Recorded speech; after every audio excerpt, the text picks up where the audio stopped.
முயலும் ஆமையும். ஒரு காட்டில் ஒரு முயலும் ஒரு ஆமையும் இருந்தன. முயல் தன் வேகத்தை பற்றி மிகவும் பெருமைப்பட்டது. முயல் ஆமையை பார்த்து, நம்மில் யார் வேகமானவர் என்று போட்டி போடலாமா என்று கேட்டது.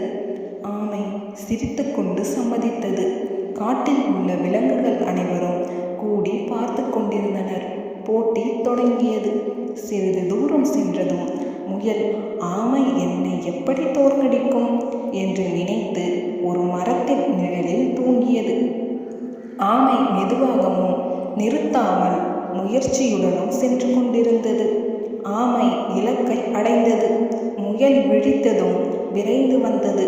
ஆனால் ஏற்கனவே ஆமை வெற்றி பெற்றிருந்தது. நீதி: மெதுவாக இருந்தாலும் பொறுமையும் முயற்சியும் இருந்தால் வெற்றி நிச்சயம்.